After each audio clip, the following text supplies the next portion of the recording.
when you're dealing with somebody who has high narcissistic traits, and you confront them, when you say, you seem really distant, or, I called you and you never called me back, or you said you were going to meet me at the restaurant, you didn't show up, or, whatever it is, or,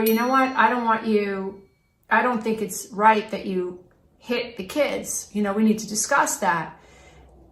Or, you lied and I caught you in the lie, like we need to talk about that. Their reaction is if you're dealing with someone with high narcissistic traits, can be severe. Like when you're dealing with somebody who is not a narcissist, they might be uncomfortable. Who's going to be comfortable being called out? Nobody. However, somebody who doesn't have this issue and who loves you and who has empathy for you and who doesn't have ill will towards you is going to want to meet you in the middle, right? Narcissists can't be vulnerable. They can't accept that they're flawed, and their personalities work. No, it's not me. That's not who I am. Blah, blah, blah. They can't do it. Somebody without that issue is able to say, yeah, I did do that, and they can separate, and we should all strive for that, because codependents struggle with that too. We need to separate the behavior from the self. Myself is worthy. Yourself is worthy. Will your behavior sometimes not be the best? Absolutely, but that's everybody. What we need to do is work at accepting when we don't act in alignment with who we really are. And if you have an ego and you have a brain that's been traumatized, you're not always going to make the best decisions or, act in the healthiest of ways. And that's not your fault. That's not your fault. The brain has come with these default settings, and we have an ego, which is a default setting of our personality, how our personality gets created. And we're all going to need to evolve past triggers and whatnot. But what you'll notice is a pattern of somebody with high narcissistic traits to need to show you who the boss is. So if you raise your voice, the narcissist isn't going to be able to sit there and listen. The narcissist is going to have to raise their voice. So the minute the narcissist senses this loss of power, or the minute the narcissist senses that you're trying to hold them accountable, which is something that they can't do because they equate that with vulnerability, and vulnerability is weak. I can't be vulnerable. I can't say I'm sorry. I can't accept that this is actually the reality that I'm living. You're going to see a narcissist show you who the boss is. Now, they might be passive aggressive. They might sit there and just listen to you. Oh, really? Right, really, right? And suddenly there's no money in the checking account. Or they say that they're going to come home at 5 and they come home at 8, right? There will be some way that the narcissist has to show you that they're the boss. So that's number 6. That's the mind game. I'm the boss around here. Number 7, it sounds funny, but it really isn't. It's, wait, what? Like, mind game, number 7. Wait, what? So what happens when you're in a relationship with the narcissist is you end up very often asking, like, wait, what? Like, you're questioning everything, right? The narcissist can say, oh, I was born in New York, right? And then 6 months later, you're hearing a conversation that they're having with the hairdresser, and that they say they were born in Canada. And you're like, wait, what? When you confront them, they go, oh no, I just told her that story because, I thought it was cool to say I lived in Canada. Or who the hell is she to ask me where I was born? It's like, wait, what? Like, why would you lie over that? Like, what? So you end up feeling the mind game that they play ends up making you feel like, wait, what? So narcissists will lie, they will cheat, they will steal, they will abuse you, and they have no empathy for how their actions make you feel, right? They're able to just dissociate from that. So even when you catch a narcissist in a bold-faced lie, they will deny the truth, and you're left scratching your head. So again, see if this is a pattern in your relationship with someone. And if it is, you just remember, wait, what? If you're asking yourself that question a lot and you're scratching your head, like, that's a red flag, dear one. That's something to pay attention to. Number 8 is Little Red Riding Hood. So remember Little Red Riding Hood? She's this innocent little girl. She's got her Little Red Riding Hood cap and cape, and she wants to go visit grandma, and she doesn't know that the wolf the wolf ate her grandmother, right? And Little Red Riding Hood, knocks at the door, and she hears this sweet little innocent voice, and she thinks it's grandma, right? And the wolf is laying in grandma's nightgown and grandma's cap. So Number 8 is, I call it Little Red Riding Hood, because it's the story about the wolf in sheep's clothing. So if you are in a relationship with someone, and again, we're looking for a pattern where this person appears to be altruistic, or this person appears to be kind and innocent and cares about people, and is socially responsible, but you're dealing with someone who, for instance, says, I'm a vegan and I support PETA. That's someone's personal choice, but they kick a dog. Hello, that doesn't match. It doesn't match.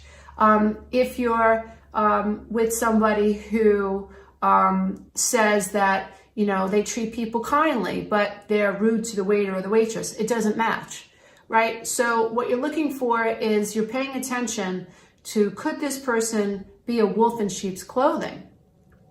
Someone who says, oh, I'm kind to little old ladies, and is beeping the horn at the poor woman, little old lady with the walker trying to get across, Fifth Avenue in Manhattan. Like, it doesn't match, right?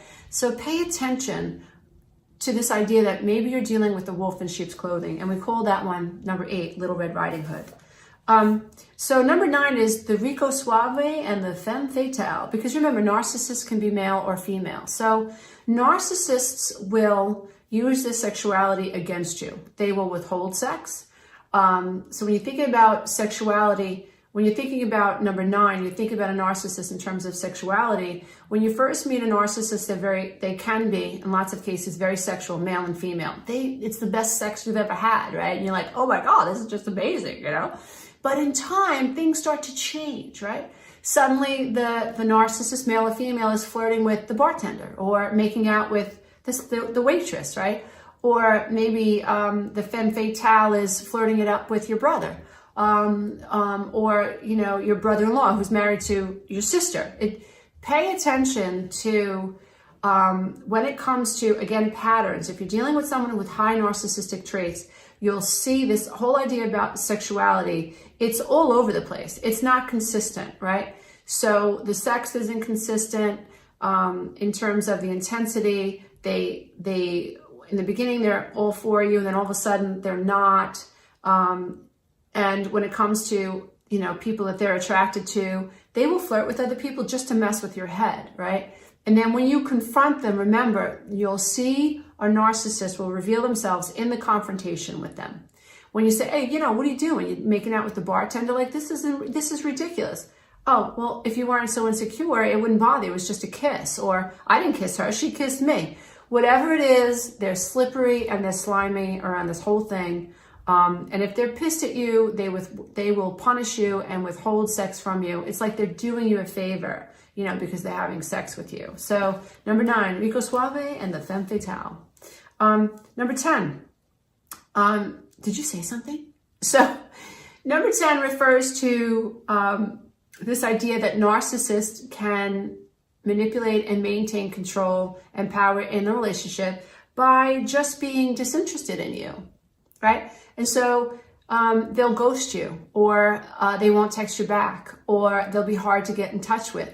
In the beginning, they'll come at you hard, right? They'll make you feel like you're the most important person in the world. But over time, right? Again, we're looking for a pattern. They make you wonder if you're disinteresting. They'll be passive aggressive. They won't show up on time, and they'll make you feel like, or they'll imply that you are just not an interesting person, or they just will start to, like I said earlier, they'll ghost you. Suddenly there's just complete disinterest in you, and you're wondering, like, what is going on? It won't make sense. When you're in a relationship with someone with high narcissistic traits, that's the theme. Nothing makes sense, all right? And their goal is really to keep you insecure and keep you chasing them. It's like a cat and a mouse game. So you're always chasing their approval, and they tend to be hot and cold. It's a very inconsistent relationship. It's up and down. So now I want you to ask yourself some questions. So if you're in a relationship with someone and you feel off balance, that's a red flag. So peel yourself back and ask yourself these questions. Does this person make me feel seen? Do I feel safe around this person? Does this person's behavior match their actions? Does this person put me down in subtle ways or around other people? Does this person show up on time? Does this person ghost me? Does this person meet me halfway? Is this person consistent, reliable, and dependable? Does this person flirt with other people?